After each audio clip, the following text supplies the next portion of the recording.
ಮೊರಾರ್ಜಿ ದೇಸಾಯಿ ವಿದ್ಯಾರ್ಥಿಗಳೇ, ಸೊ ಈ ದಿನ ನಮ್ಮ ಈ ಯೂಟ್ಯೂಬ್ ಚಾನಲ್ ಈ ವಿಡಿಯೋ ಮೂಲಕ ನಿಮ್ಗೆ ಏನಾಗುತ್ತಪ್ಪ ಅಂತಂದ್ರೆ ನೆಕ್ಸ್ಟ್ ಮುಂದಿನ ಪ್ರಶ್ನೆ ಪತ್ರಿಕೆಯನ್ನ ಈಗ ನಿಮ್ ಮುಂದೆ ಇಡ್ತಾ ಇದೀವಿ.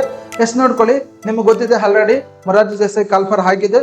ಸೊ ಮಾರ್ಚ್ 1ನೇ ತಾರೀಕು ನಮ್ಗೆ ಎಕ್ಸಾಮ್ ಕೂಡ ಇದೆ. ಸೊ ಅದಕ್ಕೆ ಕಂಪ್ಲೀಟ್ ಆಗಿ ಈಗ ಆಲ್ರೆಡಿ ನೀವೇನ್ ಮಾಡ್ತಿದ್ರಪ್ಪ ಅಂತಂದ್ರೆ ತಯಾರಿಯನ್ನ ನಡೆಸಿದಾರ. ಈಗ ನಾವ್ ಏನ್ ಮಾಡ್ತಿದೀವಪ್ಪ ಅಂತಂದ್ರೆ ನಾವು ಕ್ವಶನ್ ಪೇಪರ್ ನ ಸಾಲ್ವ್ ಮಾಡ್ತಾ ಮೂಲಕ ನಿಮ್ಗೆ ಆನ್ಸರ್ ಅನ್ನ ಹೇಳ್ತಾ ಹೋಗ್ತೀವಿ.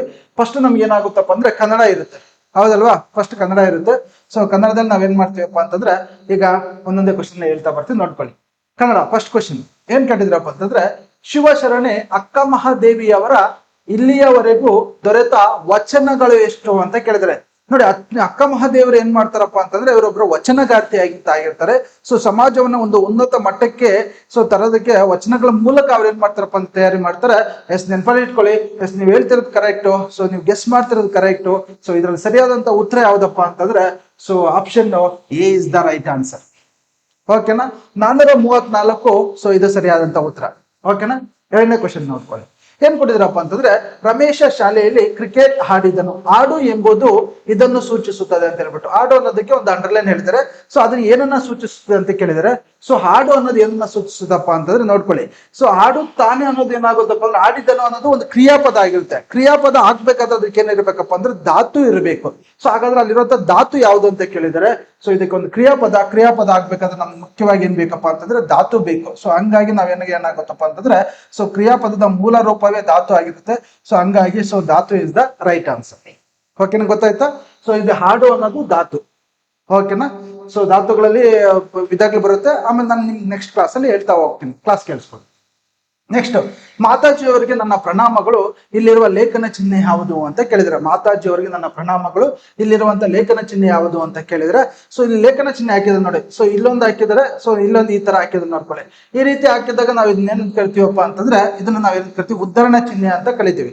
ಉದ್ಧರಣ ಚಿಹ್ನೆ ಅಂದ್ರೆ ಏನಪ್ಪಾ ಅಂತಂದ್ರೆ ಒಬ್ಬರು ಹೇಳಿದ ಮಾತನ್ನು ಯಥಾವತ್ತಾಗಿ ಇನ್ನೊಬ್ಬರು ಹೇಳಿದ್ನ ನಾವೇನಂತ ಕರಿತೀವಿ, ಹೇಳಿದಾಗ ಹಾಕುವಂತ ಚಿಹ್ನೆಯನ್ನು ನಾವು ಉದ್ಧರಣ ಚಿಹ್ನೆ ಅಂತ ಕರಿತೀವಿ. ಪ್ರಶ್ನಾರ್ಥಕ ಚಿಹ್ನೆ ಅಂತಂದ್ರೆ ಕ್ವಶನ್ ಮಾರ್ಕ್ ಇರುತ್ತೆ. ಪೂರ್ಣ ವಿರಾಮ ಅಂತಂದ್ರೆ ವಾಕ್ಯದ ಪೂರ್ಣದಲ್ಲಿ ಬಳಸ್ತೀವಿ. ಭಾವಸೂಚಕ ಚಿಹ್ನೆ ಅಂದ್ರೆ ಆಶ್ಚರ್ಯ ಸೊ ಆದಾಗ ನಾವು ಇದನ್ನ ಬಳಸ್ತೀವಿ ನಾವು. ಸೊ ಇದಕ್ಕೆ ಸರಿಯಾದಂತ ಉತ್ತರ ಉದ್ಧರಣ ಚಿಹ್ನೆ. ಓಕೆನಾ? ನೆಕ್ಸ್ಟ್ ಕ್ವಶನ್, ಅಭಿಮನ್ಯು, ಉತ್ತರೆ, ಸುಭದ್ರೆ, ಶಕುನಿ ಈ ಪದಗಳಲ್ಲಿ ಗುಂಪಿಗೆ ಸೇರಿದ ಪದ ಯಾವುದು ಅಂತ ಕೇಳಿದ್ದಾರೆ. ಸೊ ಇದಕ್ಕೆ ಸರಿಯಾದಂತ ಉತ್ತರ ಯಾವ್ದಪ್ಪ ಅಂತಂದ್ರೆ ನೋಡಿ, ಅಭಿಮನ್ಯು, ಸುಭದ್ರೆ, ಉತ್ತರೆ. ಸೊ ಇದರಲ್ಲಿ ಸರಿಯಾದಂತ ಉತ್ತರ ಯಾವ್ದಪ್ಪ ಅಂತಂದ್ರೆ ಶಕುನಿ ಇದಕ್ಕೆ ಸೇರಂಗಿಲ್ಲ. ಓಕೆನಾ? ನಿಮ್ಗೆ ಗೊತ್ತಿದೆ. ಸೊ ಶಕುನಿ ಸೊ ಇದಕ್ಕೆ ಸೇರಲ್ಲ, ಇದು ಗುಂಪಿಗೆ ಸೇರದಂತ ಪದ ಆಗಿರುತ್ತೆ. ಓಕೆನಾ? ನೆನಪಲ್ಲಿ ಇಟ್ಕೊಳ್ಳಿ. ರಾಮನು ಕನ್ನಡ ಪದ್ಯ ಓದಿದ್ದಾನೆ, ಇಲ್ಲಿರುವ ಕಾಲ ಯಾವುದು ಅಂತ ಕೇಳಿದ್ದಾರೆ. ನೋಡಿ, ಓದಿದ್ದಾನೆ ಅಂತ ಬಂದ್ಬಿಡ್ತು. ನಾವು ಕ್ರಿಯಾಪದದಲ್ಲಿ ಕಾಲವನ್ನ ಸೂಚನೆ ಮಾಡ್ತೀವಿ ನಾವು. ಸೊ ಓದಿದ್ದಾನೆ ಅಂತ ಇದೆ. ಸೊ ಇಲ್ಲಿರುವಂತಹ ಸೊ ಏನು ಕಾಲ ಯಾವುದು ಅಂತ ಕೇಳಿದರೆ, ಸೊ ಇದಕ್ಕೆ ಸರಿಯಾದಂತ ಉತ್ತರ ಬಂದು ಯಾವ್ದಪ್ಪ ಅಂತಂದ್ರೆ ಸೊ ಭೂತಕಾಲ. ಓದಿದ್ದಾನೆ ಅಂತಂದ್ರೆ ಈಗ ಆಲ್ರೆಡಿ ಕೆಲಸ ಮುಗ್ದೋಗಿದೆ. ಓಕೆನಾ? ನೋಡಿ, ಭವಿಷ್ಯತ್ ಓದುವನು ಅಂತ ಇದ್ದಾಗ ನಿಮ್ಗೆ ಏನಾಗುತ್ತೆ, ಭವಿಷ್ಯತ್ ಕಾಲ ಆಗುತ್ತೆ. ನೆಕ್ಸ್ಟ್ ವರ್ತಮಾನ ಕಾಲ ಅಂತಂದ್ರೆ ಓದುತ್ತಿದ್ದಾನೆ ಅಂತಂದ್ರೆ ಏನಾಗುತ್ತೆ, ವರ್ತಮಾನ ಕಾಲ ಆಗುತ್ತೆ. ಸೊ ಹಾಗಾದ್ರೆ ಓದಿದ್ದನು ಅಂತಿದ್ದಾರೆ ಅಂತಂದ್ರೆ ಇದು ಭೂತಕಾಲ. ಸೊ ಭೂತಕಾಲ ಇಸ್ ದ ರೈಟ್ ಆನ್ಸರ್. ಓಕೆನಾ? ಕೆಲಸ ಮುಗ್ದೋಗಿದ್ರೆ ಅದನ್ನ ಭೂತಕ ಅಂತ ಕರಿತೀವಿ ನಾವು. ಓಕೆನಾ? ನೆನಪಲ್ಲಿ ಇಟ್ಕೊಳ್ಳಿ ಪುಟಾಣಿಗಳ. ಸೊ ಭೂತಕಾಲ ಇಸ್ ದ ರೈಟ್ ಆನ್ಸರ್. ಓಕೆನಾ? ನೆಕ್ಸ್ಟ್ ಕ್ವಶನ್ ನೋಡ್ಕೊಳ್ಳಿ, ಪ್ರಾತಃ ಕಾಲ ಇದರಲ್ಲಿ ವಿಸರ್ಗ ಅಕ್ಷರ ಯಾವುದು ಅಂತ ಕೇಳಿದ್ರೆ ನಿಮ್ಗೆ ಗೊತ್ತಿದೆ. ಅನುಸ್ವರ ಅಹ ವಿಸರ್ಗ ಅಂತ ಕರಿತೀವಿ ನಾವು. ಹೌದಾ? ಅಹ ವಿಸರ್ಗ ಅಂತ ಕರಿತೀವಿ ನಾವು. ಹಾಗಾದ್ರೆ ಇಲ್ಲಿ ಯಾವ್ದು ಕೇಳಿದ್ರೆ, ಅನುಸ್ವರ ಕೇಳಿದ್ರೆ, ವಿಸರ್ಗ ಕೇಳಿದ್ರೆ, ವಿಸರ್ಗ ಕೇಳಿದ್ರೆ, ಹಾಗಾದ್ರೆ ವಿಸರ್ಗ ಇರುವಂತದ್ದು ಯಾವುದು? ಇದ್ರಲ್ಲಿಲ್ಲ, ಇದ್ರೊಳಗಿಲ್ಲ. ಸೊ ಇದು ವಿಸರ್ಗ ಪದ. ಹಾಗಾಗಿ ನಾವೇನ್ ಮಾಡ್ತೀವಿ, ತಹ ಅನ್ನೋದು ವಿಸರ್ಗ ಪದ ಆಗಿರುತ್ತೆ. ಓಕೆನಾ? ಎಸ್. ನೆಕ್ಸ್ಟ್ ಪ್ರಶ್ನೆ. ಓಕೆನಾ? ನೆಕ್ಸ್ಟ್ ಪ್ರಶ್ನೆ ನೋಡ್ಕೊಳ್ಳಿ.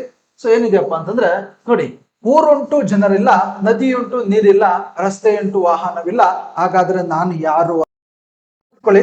ಹಾಗಾದ್ರೆ ಇದಕ್ಕೆ ಸರಿಯಾದಂತ ಉತ್ತರ ಯಾವುದು ಅಂತ ಹೇಳ್ಬಿಟ್ಟು ನೋಡ್ಕೊಳ್ಳಿ. ಇದಕ್ಕೆ ಸರಿಯಾದಂತ ಉತ್ತರ ಯಾವ್ದು ಅಂತ ನೋಡ್ಕೊಳ್ಳಿ. ನೋಡಿ, ನಾವ್ ಏನ್ ಮಾಡ್ತೀವಿ ಬಂದ್ರೆ ಒಂದು ಭೂಪಟ ಇರುತ್ತಲ್ವ ನಮ್ಗೆ. ಓಕೆನಾ? ಮ್ಯಾಪ್ ಇರುತ್ತಲ್ಲ, ಮ್ಯಾಪ್ ಅಲ್ಲಿ ನಾವ್ ಇದನ್ನೆಲ್ಲ ಗುರುಸ್ತೀವಿ. ಹಂಗಾಗಿ ಗಾಳಿಪಟ ಅಲ್ಲ. ಸೊ ಇದಕ್ಕೆ ಸರಿಯಾದಂತ ಉತ್ತರ ಭೂಪಟ. ಓಕೆನಾ? ಚಟಪಟನೂ ಅಲ್ಲ, ಆಕಾಶನೂ ಅಲ್ಲ. ಸೊ ಸರಿಯಾದಂತ ಉತ್ತರ ಯಾವ್ದಪ್ಪ ಅಂದ್ರೆ ಭೂಪಟ ಅಂತ ಕರಿತೀವಿ, ಮ್ಯಾಪ್. ಓಕೆನಾ? ನೆನ್ಪಲ್ಲಿ. ನೆಕ್ಸ್ಟ್, ಅಣ್ಣಂದಿರು ಹಣ್ಣುಗಳನ್ನು ತಂದರು, ಇದನ್ನು ಏಕವಚನದಲ್ಲಿ ಬರೆಯಿರಿ ಅಂತ ಇದೆ.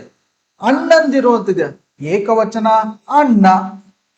ಹಣ್ಣುಗಳನ್ನು ಅಂತಿದೆ, ಏಕವಚನ ಹಣ್ಣು. ತಂದರು ಅಂತ ಇದೆ, ಏಕವಚನ ತಂದನು. ಇಷ್ಟೇ. ಓಕೆನಾ? ನೋಡ್ಕೊಳ್ಳಿ. ಸೊ ಸರಿಯಾದಂತ ಉತ್ತರ ಅಣ್ಣ, ಹಣ್ಣು, ತಂದನು. ಸೊ ಇದು ಸರಿಯಾದಂತ ಉತ್ತರ ಆಗಿದೆ. ಓಕೆನಾ. ನೆಕ್ಸ್ಟ್ ಕ್ವಶನ್, ತಿನ್ನು ಪ್ಲಸ್ ಈಸು ಕೂಡಿಸ್ಬೇಕು. ತಿಂದನು ಆಗಲ್ಲ, ತಿನ್ನು ಆಗಲ್ಲ, ತಿನ್ನಿಸು ತಿನ್ನಿಸುವ ಆಗಲ್ಲ, ತಿನ್ನಿಸು ಇಸ್ ದ ರೈಟ್ ಆನ್ಸರ್. ಎಷ್ಟು ಈಸಿ ಇದೆ ನೋಡಿ. ಓಕೆನಾ. ನೆಕ್ಸ್ಟ್, ಭಾರತ ದೇಶ ಗಣರಾಜ್ಯವಾದ ದಿನ ನಿಮ್ಗೆಲ್ಲ ಗೊತ್ತು. ಭಾರತ ದೇಶ ಗಣರಾಜ್ಯ ದಿನ, ಇದನ್ನ ನೀವೇ ಕಮೆಂಟ್ ಮಾಡಿ ನೋಡೋಣ. ಓಕೆನಾ, ಮಾಡ್ತೀರಾ? ಎಸ್. ನಿಮ್ಗೆ ರಾಜ್ಯೋಚಿತ ಈ ಪದದ ಅರ್ಥ ಏನು? ಎಸ್, ಸರಿಯಾದಂತ ಉತ್ತರ. ಎಸ್, ನೀವು ಗೆಸ್ ಮಾಡ್ತಾ ಇದ್ರ. ಅರಸನಿಗೆ ಉಚಿತ. ಅರಸ ಅಂತಂದ್ರೆ ರಾಜನೇ. ಓಕೆನಾ. So D B A is the wrong answer. Okay, ಸರಿಯಾದಂತ ಉತ್ತರ ಆಪ್ಷನ್ ಸಿ ರೈಟ್ ಆನ್ಸರ್. ಓಕೆನಾ. ನೆಕ್ಸ್ಟ್, ರವೀಂದ್ರನಾಥ್ ಟಾಗೋರ್ ಅವರ ಜನ್ಮ ಸ್ಥಳ ಯಾವುದು ಅಂತ ಕೇಳಿದಿರ. ಓಕೆನಾ. ರವೀಂದ್ರನಾಥ್ ಟಾಗೋರ್ ಅವರ ಜನ್ಮ ಸ್ಥಳ ಯಾವ್ದಪ್ಪ ಅಂತಂದ್ರೆ ಕಲ್ಕತ್ತಾ. ಓಕೆನಾ. ಪಶ್ಚಿಮ ಬಂಗಾಳ ಅಲ್ಲ, ಒಡಿಸ್ಸಾ ಅಲ್ಲ, ಬಿಹಾರ ಅಲ್ಲ. ಸೊ ಇದು ನೆಕ್ಸ್ಟ್ ನೋಡಿ, ಪದಗಳನ್ನ ಬಿಡಿಸಿ ಬರೆಯಿರಿ ಅಂತ ಕೊಡಿದರೆ. ಪತ್ರ ಪದವನ್ನ ಬಿಡಿಸಿ ಬರೆದಾಗ ಅಂತ ಇದೆ. ಓಕೆನಾ. ನೋಡಿ, ಪತ್ರ ಅಂತಿದೆ, ಪ ಪ್ಲಸ್ ಆ, ಪ ಪ್ಲಸ್ ತು ಪ್ಲಸ್ ರ ಪ್ಲಸ್ ಆ ಅಂತ ಆಗ್ಬೇಕು. ಓಕೆನಾ. ಇಲ್ಲಿ ಆ ಅಂತ ಇದೆ, ಇದನ್ನ ಬಿಟ್ಬಿಡಿ. ಇಲ್ಲಿ ಆ ಅಂತ ಇದೆ, ಇದನ್ನ ಬಿಟ್ಬಿಡಿ. ಸೊ ಇದು ಆಗಲ್ಲ. ಸೊ ಸರಿಯಾದಂತ ಉತ್ತರ option B is the right answer. ಓಕೆನಾ, ನೆನ್ಪಿಟ್ಕೊಳ್ಳಿ. ನೆಕ್ಸ್ಟ್, ರಂಗವಿಠಲ ಇದಕ್ಕೆ ಉದಾಹರಣೆ ಆಗಿದೆ. ರಂಗವಿಠಲ ಯಾವುದಕ್ಕೆ ಉದಾಹರಣೆ ಆಗಿದೆ ಅಂತ ಕೇಳ್ತಿದ್ದಾರೆ.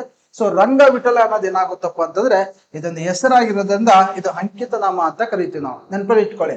ಸೊ ಅನ್ವರ್ತಕ ನಾಮ ಅಂತಂದ್ರೆ ಒಂದು ಉದ್ಯೋಗ, ಒಂದು ಗುಣವನ್ನ ಸೂಚಿಸಿ ಬರುವಂತದ್ದು. ಶಿಕ್ಷಕರು ಪಾಠ ಮಾಡ್ತೀವಿ, ಶಿಕ್ಷಕರು ಅಂತ ಕರಿತೀವಿ. ತರಕಾರಿ ಮಾಡ್ತಾ ಇದ್ರೆ ನಾವು ವ್ಯಾಪಾರಿ ಅಂತ ಕರಿತೀವಿ, ಅದನ್ನ ಅನ್ವರ್ತಕ ನಾಮ ಅಂತ ಕರಿತೀವಿ. ಭಾವನಾಮ, ಭಾವನೆಗಳನ್ನ ವ್ಯಕ್ತಪಡಿಸಿ ಭಾವನಾಮ ಅಂತ ಕರಿತೀವಿ. ಸರ್ವನಾಮ, ನಾಮಪದದ ಬದಲಾಗಿ ಬಳಕೆ ಮಾಡೋದಕ್ಕೆ ಸರ್ವನಾಮ ಅಂತ ಕರಿತೀವಿ. ಸೊ ಇದರಲ್ಲಿ ಅಂಕಿತ ನಾಮ ಇಸ್ ದ ರೈಟ್ ಆನ್ಸರ್.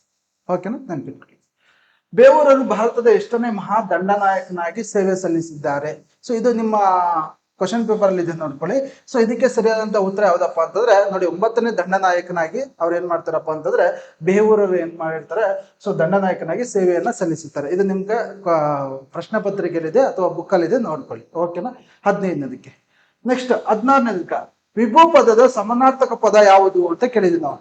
ವಿಭೂ ಪದದ ಸಮಾನಾರ್ಥಕ ಪದ ಯಾವುದು ಅಂತ ಕೇಳಿದ್ರೆ, ಸೊ ವಿಭೂ ಅಂತದಕ್ಕೆ ಅರ್ಥ ಏನಪ್ಪಾ ಅಂತಂದ್ರೆ ಪರಮಾತ್ಮ, ದೇವರು ಅಂತ ಕರಿತೀವಿ ನಾವು.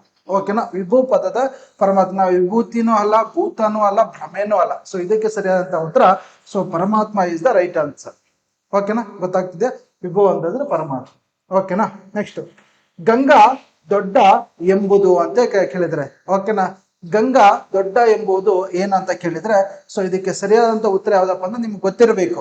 ಸೊ ಗಂಗಾ ಮತ್ತು ದೊಡ್ಡ ಅನ್ನೋದು ನಮ್ಗೆ ಏನಾಗುತ್ತಪ್ಪ ಅಂತಂದ್ರೆ ಇಲ್ಲಿ ಗುಣವಿಶೇಷಣವನ್ನ ಕಾಣ್ತೀವಿ ನಾವು. ಕ್ರಿಯಾ ವಿಶೇಷಣ ಅಲ್ಲ, ಕ್ರಿಯಾಪದ ಇದ್ರೆ ಕ್ರಿಯಾ ವಿಶೇಷಣ. ಮತ್ತೆ ಸರ್ವನಾಮ ಅಲ್ಲ, ಅವನು ಅವಳು ಇದ್ರೆ ಸರ್ವನಾಮ ಅಂತ ಕರಿತೀವಿ. ನಾಮಪದ ಅಲ್ಲ, ಕ್ರಿಯಾ ಪ್ರಕೃತಿ ಮತ್ತು ಅಜ್ಞಾತ ಪ್ರತ್ಯಯ ಇದ್ರೆ ನಾವು ನಾಮಪದ ಅಂತ ಕರಿತೀವಿ. ಸೊ ಇಲ್ಲೇನಾಗುತ್ತಪ್ಪ ಅಂದ್ರೆ ಗುಣ ಅನ್ನೋದು ವಿಶೇಷಣವನ್ನ ತೋರಿಸ್ತಾ ಇರುತ್ತೆ. ಹಂಗಾಗಿ ಗುಣ ವಿಶೇಷಣ ಇಸ್ ದ ರೈಟ್ ಆನ್ಸರ್. ಓಕೆನಾ. ಗುಣ ವಿಶೇಷಣ ಇಸ್ ದ ರೈಟ್ ಆನ್ಸರ್. ಓಕೆನಾ, ನೆನ್ಪಿಟ್ಕೊಳ್ಳಿ. ನೆಕ್ಸ್ಟ್, ಪತ್ರದ ಕೆಳಭಾಗದಲ್ಲಿ ಡ್ಯಾಶ್ ಇರಬೇಕು ಅಂತ ಕೇಳಿದ್ರೆ, ಪತ್ರದ ಕೆಳಭಾಗದಲ್ಲಿ ಏನಿರಬೇಕು ಅಂತ ಕೇಳಿದ್ರೆ ನೆನಪಲ್ಲಿ ಇಟ್ಕೊಳ್ಳಿ.